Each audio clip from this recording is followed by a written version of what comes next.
자, 이제 공식을 좀 다시 외워보겠습니다. 지금 요거는 우리가 이제 수익성 부동산을 전제로 한다 그랬죠. 수익성 부동산. 여러분들이 이제 브리핑을 하실 때, 원룸이 이제 20칸짜리예요. 20칸짜리인데, 한 칸당 연간 500만 원의 임대료 수익이 발생한다라고 이제 계산을 하는 겁니다. 자, 이랬을 때 가능총 소득이 얼마냐? 가능총 소득은 이게 이제 다 100% 들어온다고 생각을 했을 때 계산되는 금액이니까 얼마예요? 1억이 계산되겠죠. 근데 이게 정말로 내 주머니에 들어온다는 보장은 없죠. 그게 뭐 때문에요? 공실 및 불량부채 충당금 때문에 그래요. 불량부채 충당금이라는 것이 돈 안 낸 사람들이요. 이제 월세 밀리는 거죠. 그렇게 하면 이제 유효총소득이 돼요. 유효총소득은 이제 효과가 있다. 내가 일단 주머니에 잡아는 본다. 이런 뜻이죠. 이게 한 이제 9천만 원 정도 된다면 이 차이가 공실 및 불량부채 충당금 때문이고요. 또 기타 소득이라는 게 있어요. 이거는 자판기 수입이라든가 주차장 수입이 있죠. 이런 것들은 이제 기타 소득으로 더해질 수가 있어요. 시험에서 영업 외 소득으로 출제가 된 적이 있어요. 영업 외 소득이 바로 기타 소득이에요. 그러니까 자신의 주된 수입 말고 들어오는 거는 영업 외 소득이라 그래요. 그런 업종에 따라 달라요. 영업 외 소득이라는 게. 예를 들어서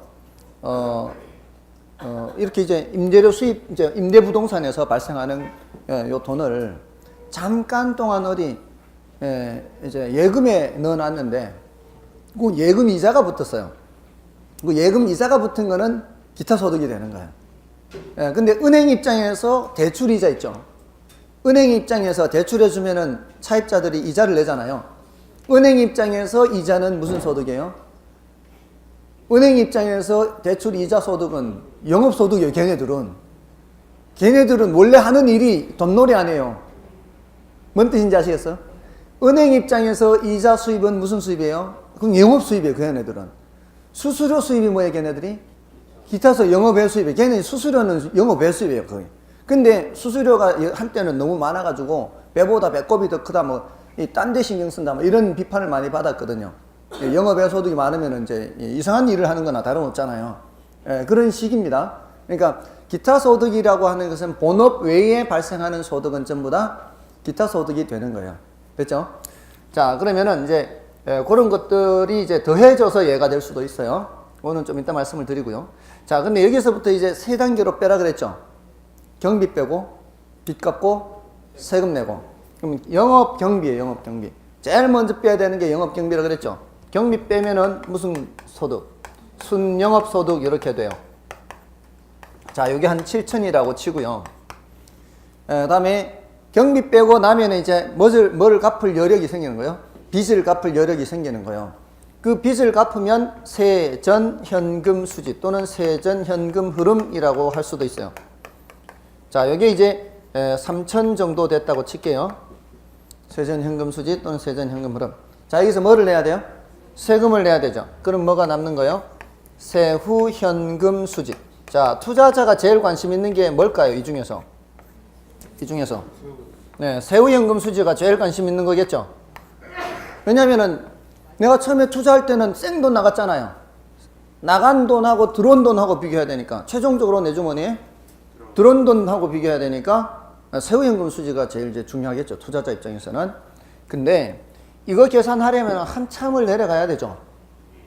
그만큼 이제 시간이 조금 더 걸려요. 이거를 계산하려면. 그러니까 조금 번잡스럽다 이렇게 보시면 돼요. 얘는 좀 번잡스럽긴 하되 정확도는 더 높다 이렇게 보시면 돼요. 근데 이제 상대적으로 가장 정확하다는 의미고요. 정말로 정확한지는 나중에 따지고 봐야 돼요. 이제 여기서 뭘 빼고 더하고 하는지를 이제 봐야 된단 말이에요. 자, 여기서는 뭐를 뺀다고요? 공실 및 불량부채 충당금, 다른 말로 대손 충당금 이렇게도 한다 그랬죠. 여기에 뭐를 더하고요? 기타 소득, 영업의 소득이에요. 자, 근데 여기서는 이제 영업 경비요. 경비는 경비인데 영업 경비입니다. 영업 경비. 이 경비 안 빼면은 운영을 할 수가 없죠. 이걸 다른 말로 운영 경비라고도 해요. 운영을 하기 위해서는 당연히 비용을 지출해야 운영이 될 거 아니에요. 뭐 직원 월급도 주고 각종 매월 발생하는 공과금도 주고 관리비도 주고 무슨 용역비도 지출하고 보험료도 내고 이렇게 해야 운영이 된단 말이에요. 그렇게 하고서 나서 이제 뭐를 빼는 거예요? 빚을 빼는데 이거를 부채 서비스액이라고 나중에 표현할 거예요. 근데 이제 기억하실 때는 어떻게 한다고요? 경비 빼고 빚 갚고 세금 내고 이렇게. 그다음에 여기는 영업소득세죠. 영업소득세. 세금은 세금인데 이제 영업소득세 이렇게 하고요. 자, 이렇게 3단계로 빼서 순전후가 남아요. 그래서 암기할 때 먼저 가유, 순, 전, 후를 기억하시고 가는 뭔지, 유는 뭔지 이걸 먼저 기억하는 거예요. 틀을. 가능총소득, 유효총소득, 가유, 순영업소득 또는 순운영소득, 가유, 순전, 세전 현금수지, 다음에 가유, 순전, 후, 세후 현금수지. 자, 유효에서 내 주머니에 들어온 돈 9천에서 단계별로 빼는 거죠. 9천에서 경비 2천 빼니까 순영업소득, 부채 서비스액 4천 빼니까 3천 남고, 그 다음에 세금 빼니까 2,500 남게 되는 겁니다. 됐나요? 자, 근데 이제 이렇게 계산을 한 것이 이제 영업수지 계산이라는 거예요. 매년 한 번씩 하는 거예요. 근데 나중에 처분했을 때 들어오는 돈 계산하는 것도 있기는 해요. 근데 지난주에 말씀 안 드렸죠. 나중에 처분했을 때 들어오는 돈은 구조가 요거하고 거의 비슷해요. 근데 다만 요거는 매년 계산하는 거고, 지분복객 계산은 지분복객 요거는 나중에 처분했을 때 한 번 계산하는 거요. 그럼 이제 한 번 계산하는 거는 여기서부터 요 단계에서부터 계산이 된다라고 보시면 돼요. 요 단계가 아니고요. 나중에 처분하면은 매각 가액이 있을 거 아니에요. 매각 가액을 그걸 매도 가격이라 그래요. 매도 가격. 요게 이제 통장으로 들어온다라고 생각해 보세요. 판매하는 사람이 파는 사람 통장으로 사는 사람이 입금을 한다라고 생각하는 거예요. 요게 지금 어떤 부동산인가 하면은 지금 10억의 매물로 나오는 부동산이에요. 요 부동산이 10억의 매물로 나온 부동산인데 여기에 4억은 내가 돈을 갖고 있는데 6억은 대출 받아야 돼요. 요거는 자기 자본이고 요거는 타인 자본이에요. 자, 지금 이렇게 매물로 나왔는데 지금 요런 식의 현금이 예상된다 이런 거거든요. 됐나요? 근데 나중에 이걸 팔 때 11억에 팔 수 있을 것 같다. 뭐 이런 이제 5년 후에 5년 후에 요 정도로 팔 수 있을 것 같다. 자, 요런 예상이 드는 거예요. 자, 그다음에 순매도액이라는 게 있어요. 순매도액. 자, 여기서 순이 나왔죠. 순. 저기도 순이 나오죠. 그다음에 전이 나오고 후가 나오는 게 구조가 똑같아요.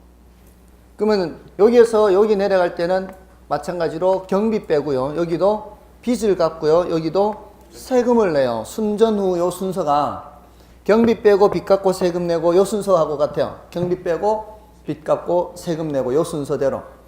항상 이 세금은 맨 마지막이에요. 정부한테 주는 건 마지막이에요. 제일 먼저 뭐 해야 돼? 경비부터. 지금 당장 발생하는 경비부터 제일 먼저 빼야 될 거 아니에요. 그 다음에 남은 게 있으면 빚을 갚아야 되고. 그래도 뭐 양도소득세 있잖아요. 양도소득세. 여기 이제 양도소득세요. 나중에 팔 때니까. 자, 그러면 여기는 이제 매도경비예요. 매도경비. 매도경비의 대표적인 게 중개수수료. 중개수수료 당장 줘야 될 거 아니에요. 그 다음에 남은 빚이 있으면 은행에 갚아야 될 거 아니에요. 미상환 저당 잔금이에요. 잔금. 왜냐하면은 자, 여기요. 나중에 더 할 거예요. 이게 이자만 갚는 게 아니고 원금 이자를 함께 갚아요.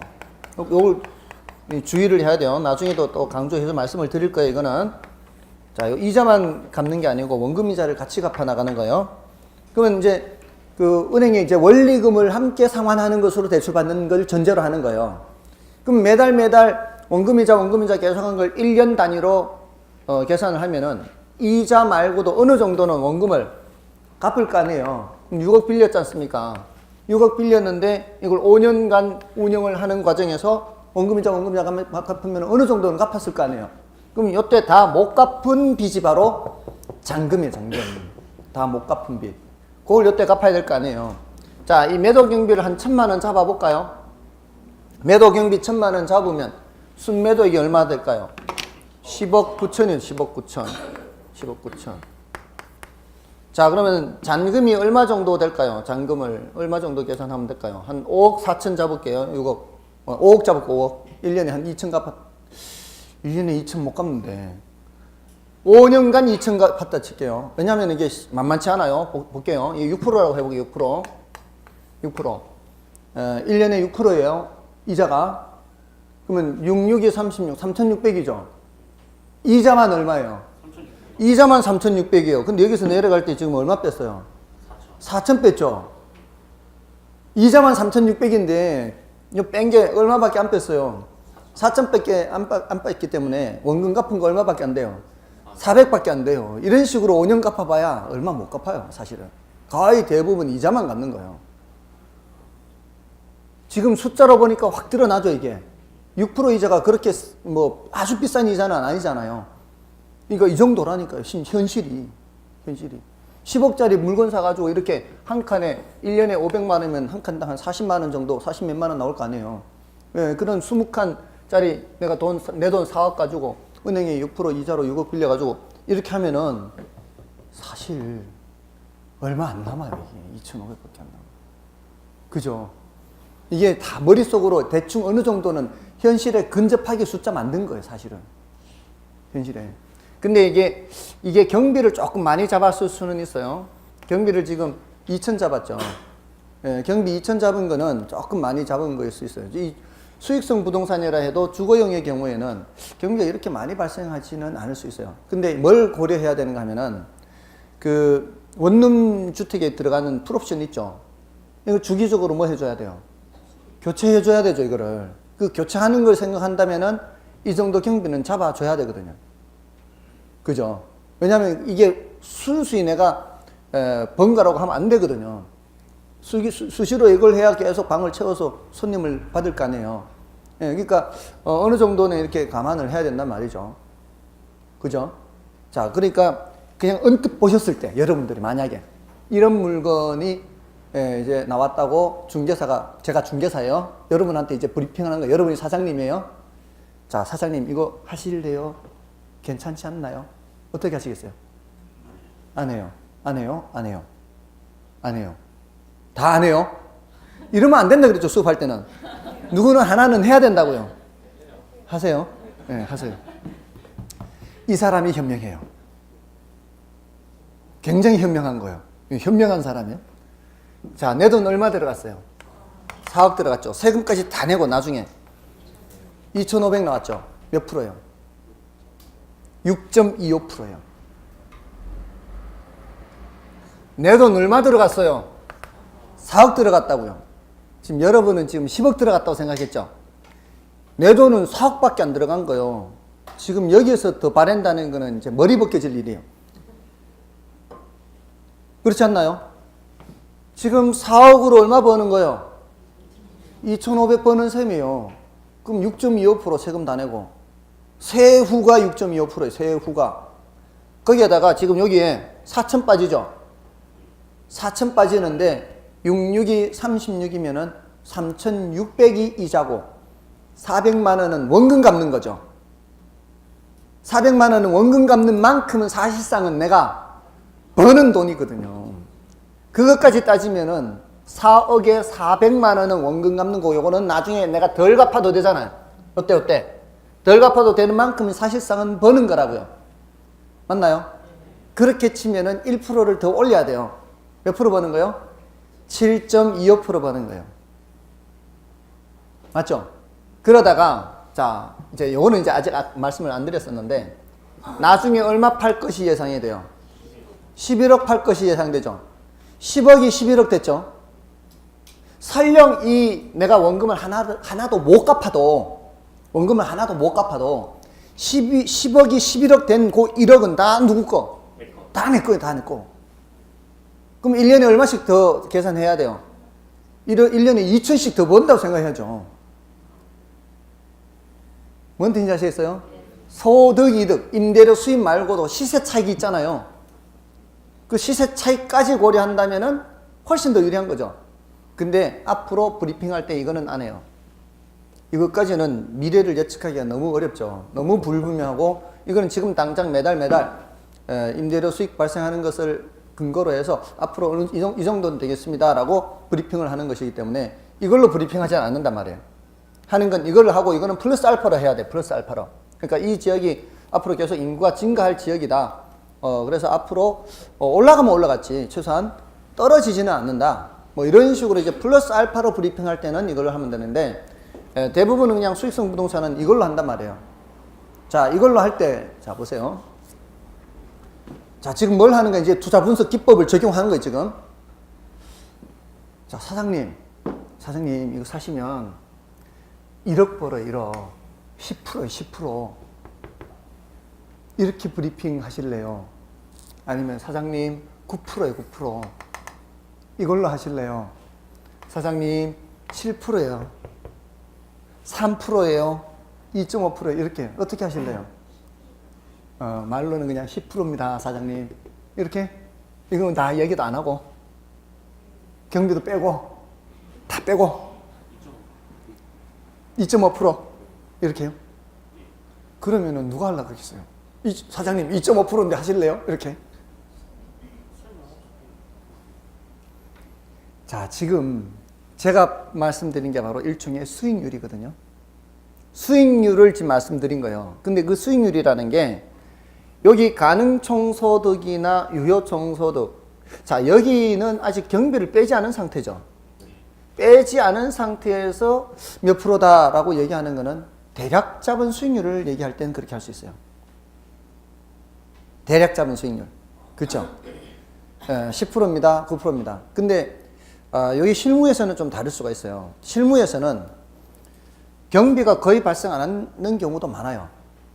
왜냐하면 그게 임차인들한테 받는 임대료 말고 관리비라고 해서 추가로 받는 게 있단 말이에요. 그 관리비에서 충당이 거의 다 된단 말이에요. 그죠? 관리비에서 각종 경비가 다 충당이 돼요. 그러니까 이 임대료, 월 임대료라는 것이 거의 대부분이 수입이 될 수가 있어요. 그러니까 그런 현실적으로 그런 것들을 봐가면서 브리핑을 하면 되거든요. 그래서 대부분은 월 임대료 말고 뭐가 더 있어요? 관리비로 받는 게 더 있잖아요. 그런 경우라면은 그 관리비에서 어느 정도 충당이 되는지를 봐서 그렇게 브리핑을 하면 되는 거예요. 그거를 잘해야 돼요, 사실은. 아무렇게나 하면은 정말 제대로 된 사람이 딱 브리핑을 들을 때는 이 사람은 그냥 주묵구구식이네, 이렇게 딱 드러난다는 거죠. 그런 걸 감안해서 브리핑을 해야 된단 말이에요. 자, 아무튼 이게 전혀 틀린 말은 아니에요. 이렇게 할 수 있어요. 이거 10%입니다. 9%입니다. 대략 어림잡아서 이렇습니다. 이거를 뭐라고 표현하는가 하면은 총자산 회전율이라고 표현을 해요. 그러니까 이런 용어들을 이제 익숙하게 해야 된다고요. 총자산 얼마예요? 10억이 1억을 번다면 10%죠. 10%가 회전된다 이런 의미예요. 총자산 10억에 몇 프로가 회전된다? 10%가 회전된다. 그게 회전돼서 들어온다는 얘기예요. 됐나요? 자, 그러면 이걸로도 이제 그런 식으로 할 수 있겠죠. 이건 대신 이제 총자산 회전율 할 때는 가능총소득을 문제에서 제시하든 유효총소득을 제시하든 관계없이 뭐를 제시하는 거예요? 총소득을 제시를 하는 거예요. 총소득이 예를 들어 전체 투자 자산의 10%다. 그러면 회전이 10% 된다. 이런 뜻이에요. 근데 요거는 10억으로 얼마 벌어요? 7천 벌죠. 10억으로 7천 버는 건 7%일 거 아니에요. 그러면은 요거를 이제 그냥 듣고만 지나가세요. 그냥 수익률은 수익률인데 종합환원율이라는 표현을 써요. 표현을 쓸 때 종합환원 그런 표현들이 이제 나중에 익숙해지도록 해야 돼요. 근데 총자산 회전율이나 종합환원율이나 글자가 앞에 뭐가 붙어 있어요? 하나는 총이고 하나는 종합이죠. 그죠? 종합은 전부 다 이런 의미잖아요. 총도 그런 의미죠. 자, 그 단어를 붙인 이유는 이 1억 9천 7천만 원까지는 10억이 벌어들였기 때문에 그래요. 10억.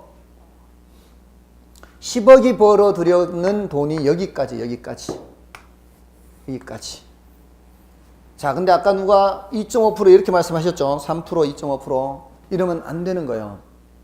왜냐하면 7천만 원에서 3천만 원 내려온 이유는 여기에 남의 돈을 썼기 때문 아닌가요?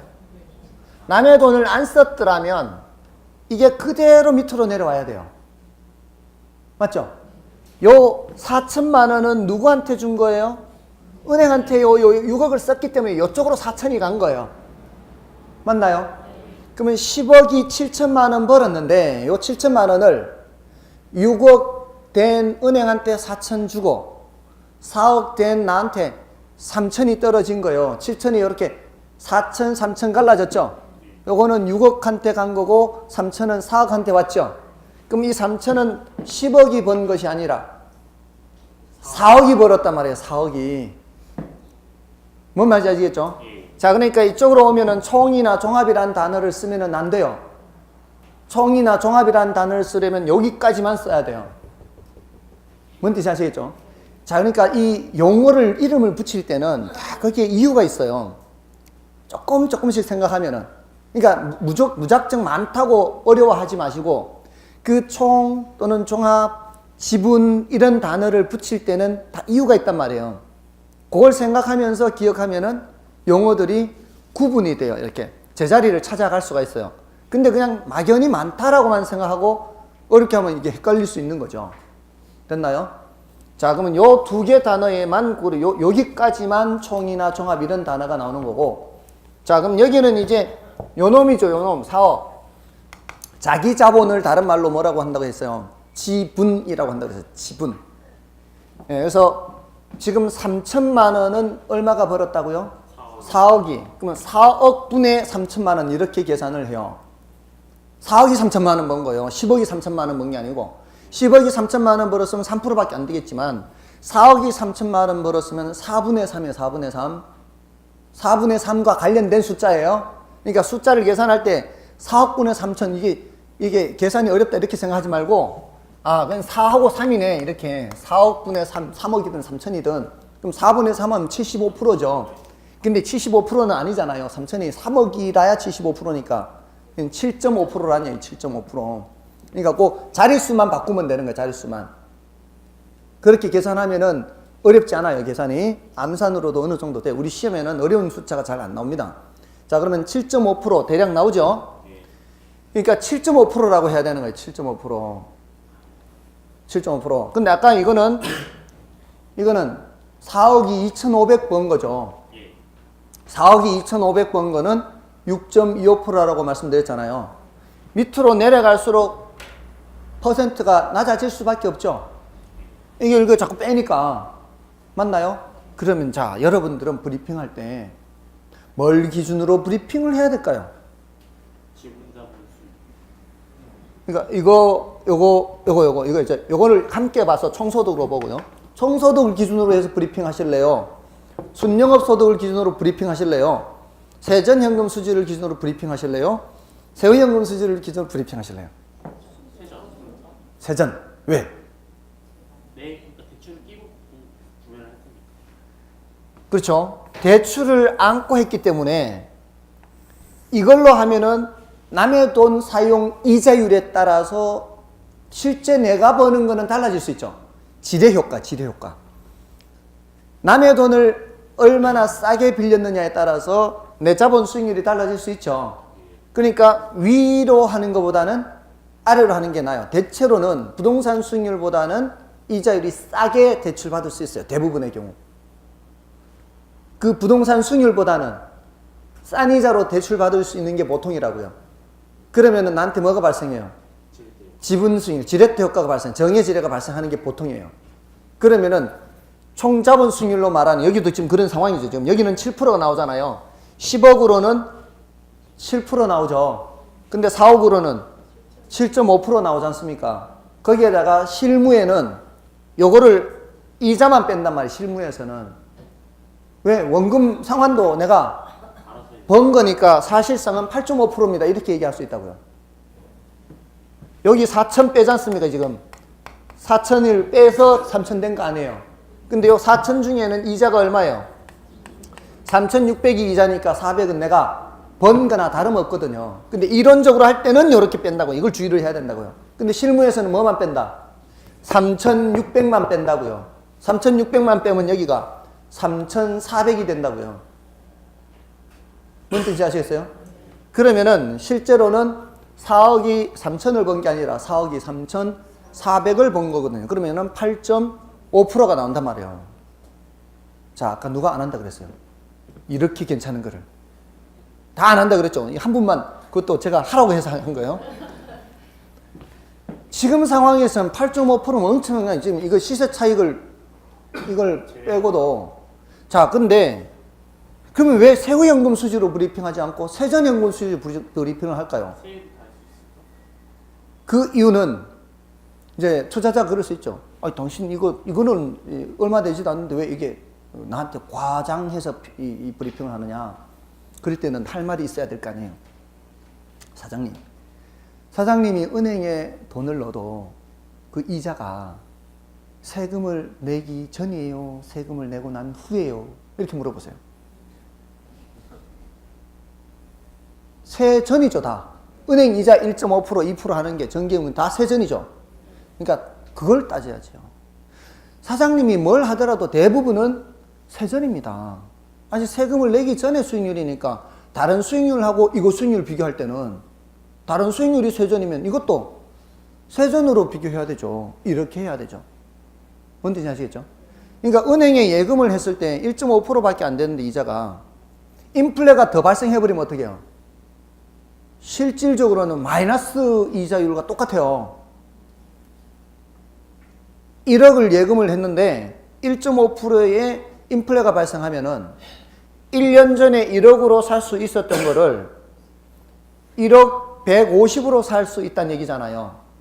근데 예금이자도 똑같이 1.5%라면 그때는 1억 150 받아도, 그러니까 세금 따지지 말고 1억 150 받아도 그냥 1년 전에 살 수 있었던 물건밖에 못 사는 거죠. 근데 인플레가 3% 발생해버리면 1억 가지고 1억 300이 있어야 1년 전에 물건을 살 수 있단 말이에요. 근데 이자는 1.5%밖에 안 되면 1억 150 받아가지고 1년 전에 살 수 있었던 거를 이제는 못 산단 말이에요. 그렇게 따지면은 예금이자 같은 거는 훨씬 더 마이너스예요. 그 세금까지 따져버리면. 그런 걸 감안해야 되죠. 그러니까 거의 대부분의 투자들은 이제 그런 세금을 이제 떼기 전에 걸로 비교하거든요. 그러니까 여러분의 브리핑의 기준이 뭐가 돼야 돼요? 얘가 돼야 돼요, 얘가. 다만 실무에서는 뭐만 빼야 된다? 네, 실무에서는 이자만 빼는 거예요. 근데 여기서는 그러면 안 돼요. 항상 부채 서비스액은 뭐하고 뭐를 함께 빼는 거예요? 원금 이자를 함께 빼는 거예요. 그 효과는 나중에 나타나게 돼 있어요. 여기서는 좀 수익이 적게 나타나겠죠, 그러면. 매년의 수익은 적게 나타나겠지만 나중에 자본이득에서 잔금 계산할 때 말이에요.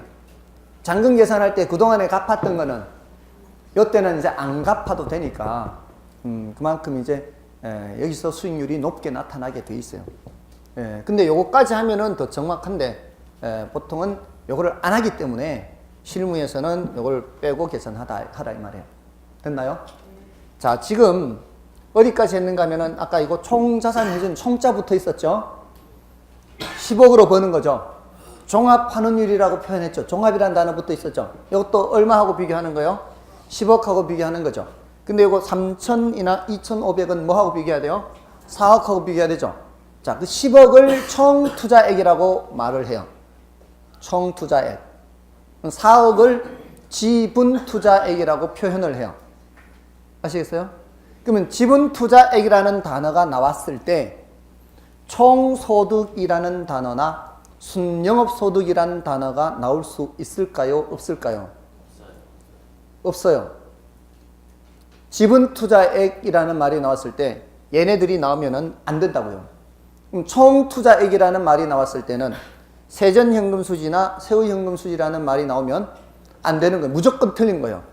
우리 시험에서는 그렇게 짝짓기가 제대로 됐는지 안 됐는지를 여러 번 물어봤어요.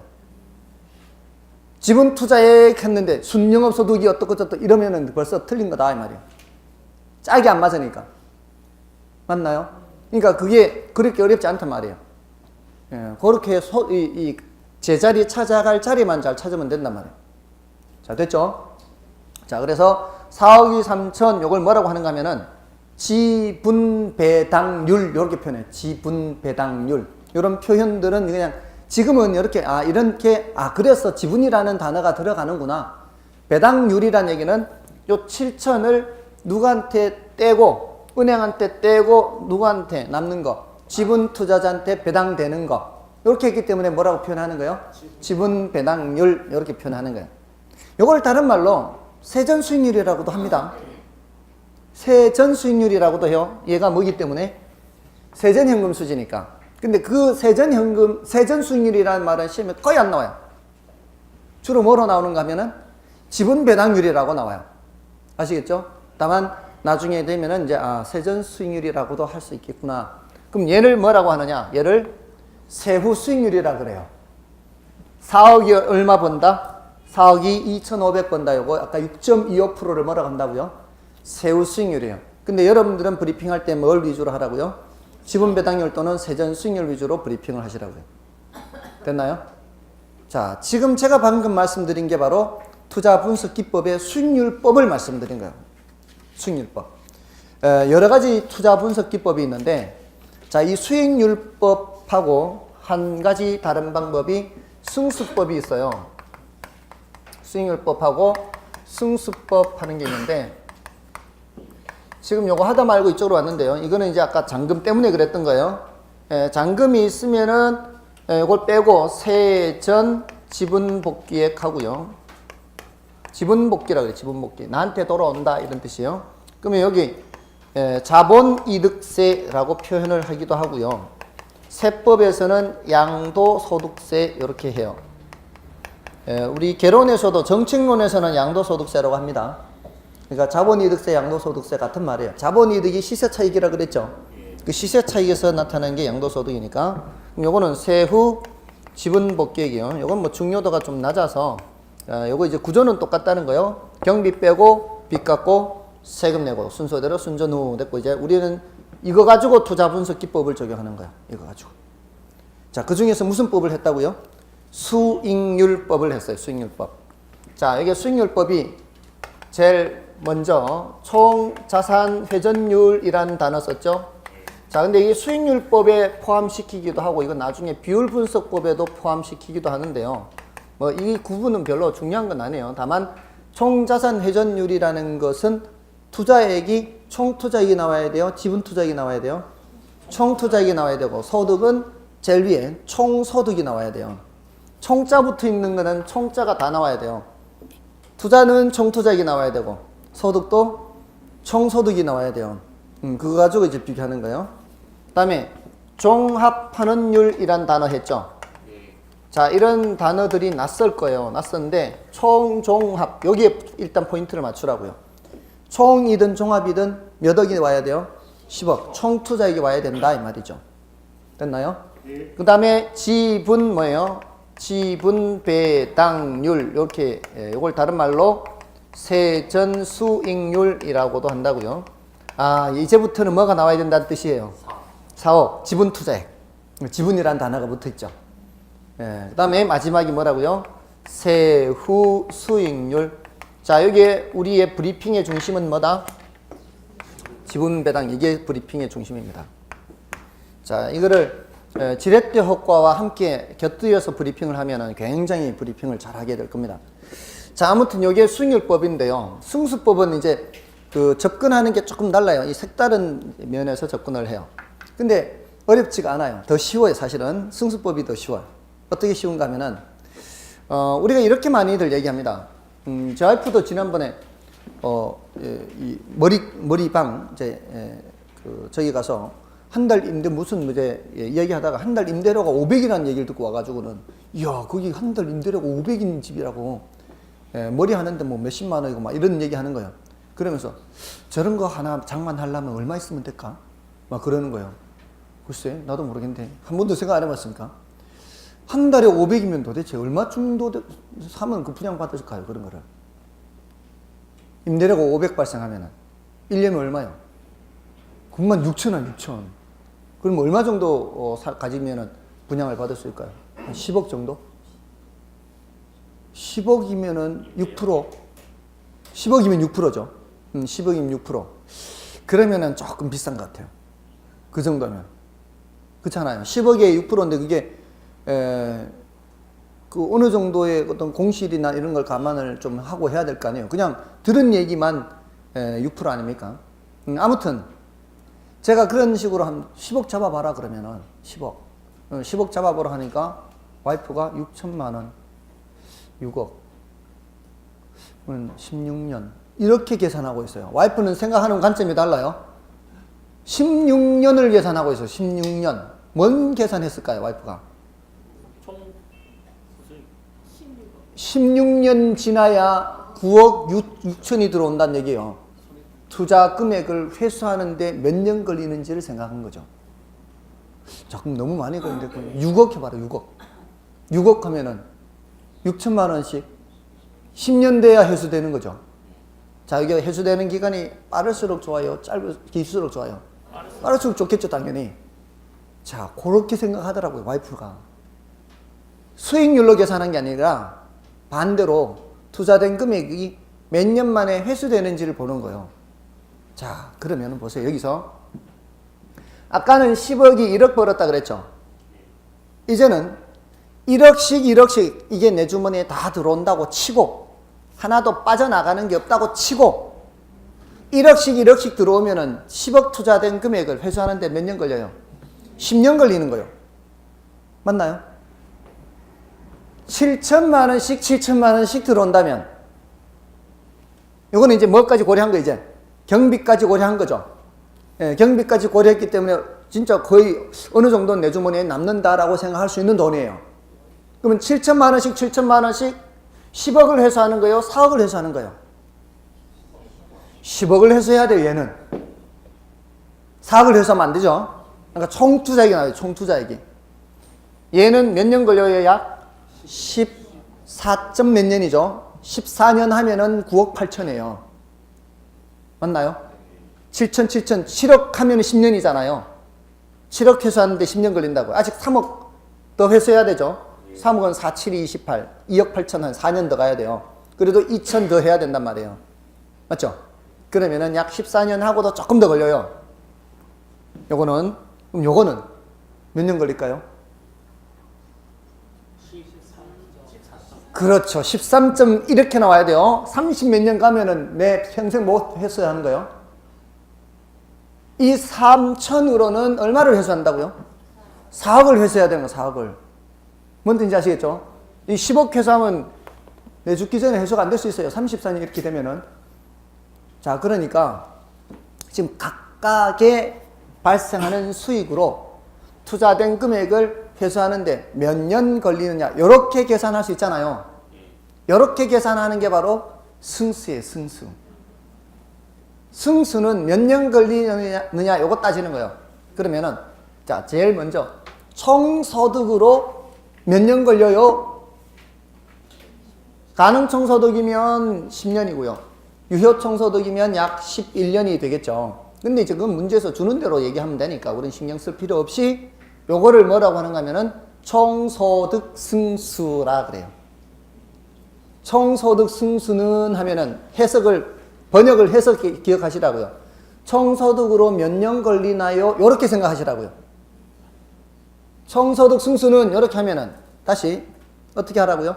총소득으로 몇 년 걸려요? 이렇게 생각하시라고. 됐나요? 그러면 쉽다고요. 훨씬 쉬워요. 이거 번역을 하면은. 그러면 순소득 승수는 이렇게 물으면 순소득으로는 몇 년 걸려요? 이렇게 하면 되죠. 됐습니까? 자, 그러면은 세전현금 수지 3천을 이용해서 몇 년 걸려요 하는 거는 뭐라고 이름 붙이면 될까요? 이름 붙이기를 세전현금 수지 승수는 이렇게 붙인다고요. 그러니까 더 쉽다고 이거는. 마지막으로는 세후현금 수지 승수는 이렇게 묻는 거예요. 문제에서 그렇게 묻는 거예요. 문제에서. 그럼 문제에서 세후현금 수지 승수는 이렇게 물으면 여러분이 번역할 때는 어떻게 해요? 세후현금 수지로 몇 년 걸려요? 이렇게 번역해서 생각하라고요. 아시겠죠? 그럼 세후현금 수지 얼마? 2,500이죠. 이걸로 몇 년 걸려요? 14억을 회수하는 거니까 16년 걸리죠. 그러면은 아까 세전연금 수지 3천으로는 몇 년 걸려요? 13.4년이죠. 맞나요? 그럼 세전 현금 수지 승수는 13.3이고요. 세후 현금 수지 승수는 16이죠. 자, 문제에서 이론으로 질문한 적이 있어요. 대체로 어떤 게 더 시간이 많이 걸릴까요? 세후가 시간이 더 많이 걸리겠죠. 근데 세전이 더 크게 나타나는 게 보통이다. 일반적으로 세전 현금 수지 승수가 더 크다. 이렇게 틀린 지문으로 만들었단 말이에요. 뭔 효과를 따져야 되니까? 세금 효과를 따져야 되니까 뭐가 시간이 더 걸린다? 시간이 더 걸리는 거는 세후가 더 걸리죠. 이게 뭘 뜻한다고요? 세후 승수가 더 크다 이 소리라고요. 세후 승수가 세후로 몇 년 걸리나요? 했나 그랬잖아요. 세후로 걸리는 시간이 더 길잖아요. 그 세후 승수가 더 크다. 숫자로는 더 큰 거죠. 숫자가 클수록 길게 걸리는 거니까. 맞나요? 자, 근데 번역을 하기를 그렇게 번역을 해서 생각을 하시라고요. 익숙해질 때까지는. 세후 승수는 이렇게 물으면 뭐라고 번역하라고요? 세후 현금 수지로 몇 년 걸리나요? 이렇게. 세전 승수는 이렇게 하면은 세전 수지로 몇 년 걸리나요? 이렇게. 됐죠? 그러면은 아무것도 안 해요. 그러면은 보세요. 벌써 8개 용어를 했어요. 8개 용어를 했는데 그 용어를 정확하게 구사하지 못해도 돼요. 대략적으로 총 또는 종합이란 단어가 나오면은 무슨 투자액이 나와야 돼요? 총투자액이 나와야 돼요. 지분, 세전, 세후 이런 말이 나오면은 자기자본, 지분 투자액이 나와야 돼요. 그렇게만 짝지어도 돼요. 아시겠죠? 지금은 저 용어를 다 구사하지 않아도 관계가 없어요. 그리고 승수라는 게 뭘 의미한다? 투자한 돈을 회수하는데 몇 년 걸리느냐 요거 계산하는 게 승수다. 이렇게만 해도 전혀 문제가 안 돼요. 왜냐하면 이미 구조를 알고 있기 때문에. 그렇게 되면은 세전현금 수지로 몇 년 걸리느냐요? 몇 년 걸리나요? 하면은 세전승수 줄여서 그냥 세전승수 하면 되는 거고, 세후 현금 수지로 몇 년 걸리나요? 하면은 세후승수 줄여서 그렇게만 하면 되니까. 뭔 뜻인지 아시겠죠? 수익률은 이제 계산하는 이제 어림잡은 수익률 계산하는 거고. 됐나요? 자, 오늘 굉장히 사실은 중요한 거 했습니다. 중요하고 이제 헷갈릴만 한 거 했는데, 자, 일단 요 정도만 해도 머리 아플 거예요. 좀 머리 식힐게요. 머리 식히겠습니다.